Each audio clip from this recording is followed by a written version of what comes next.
Hello, my name is Joshua Putman, and today I will be talking about the investigation of carboxypeptidase Y on D-amino acid containing peptides.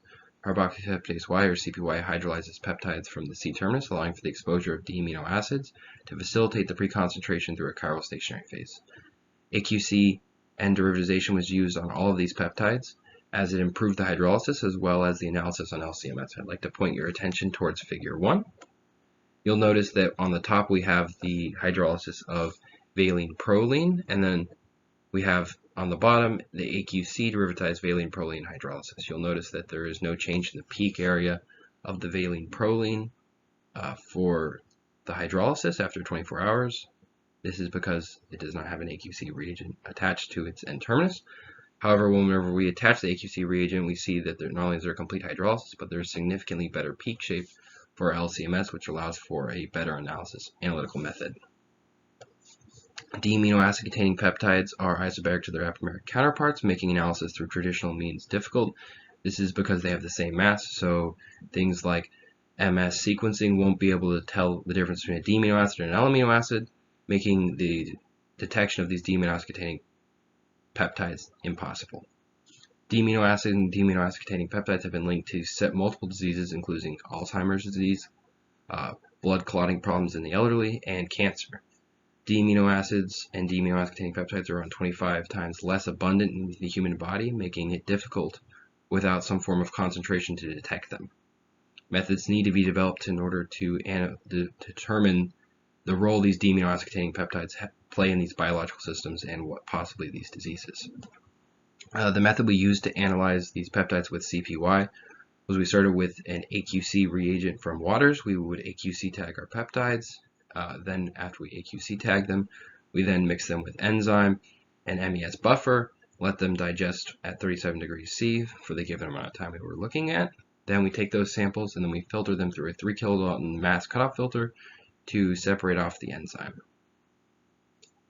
I'd like to first talk about the results we had with a pentapeptide YGLF and then whatever amino acid we were interested in. We looked at aspartic acid, glutamic acid, lysine, proline, tyrosine, valine, leucine, and phenylalanine. What we were interested in was the stereochemistry of the last two positions, the penultimate position, which is the position before the C-terminus, and the C-terminus. You'll notice whenever we have an all-L amino acid containing peptide, we do not see any hydrolysis or any resistance to hydrolysis on these peptides. Whenever we start introducing D-amino acids, that's when we start seeing resistance to hydrolysis. You'll notice that the penultimate position shows some resistance to hydrolysis, and the C-terminal position shows more resistance to hydrolysis. Then, in the rare case where you have two D-amino acids in a row, we see the complete hydrolysis or complete resistance to hydrolysis of most of our peptide sequences, and then the 3 nonpolar residues on the C-terminus still show some digestion after 24 hours. This led us to be curious about if there was a time in which we could stop this digestion and have complete digestion of our L-amino acid containing peptides, but still have the D-amino acid containing peptides intact. The first case I would like to point out is the time study with AQC YGLFE. This is glutamic acid on the C-terminus.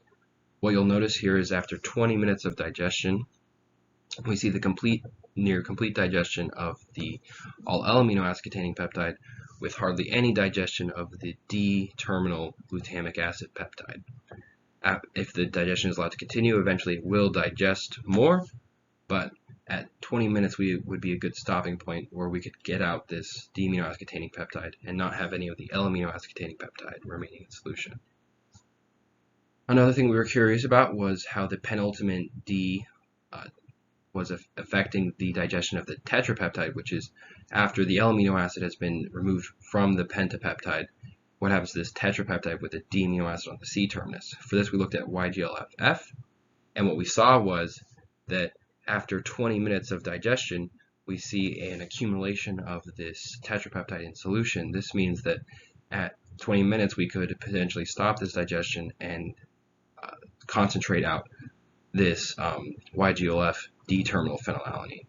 We also noticed that there was no accumulation of the AQC tagged YGLF in the tetrapeptide in the pentapeptide without the penultimate D in this position.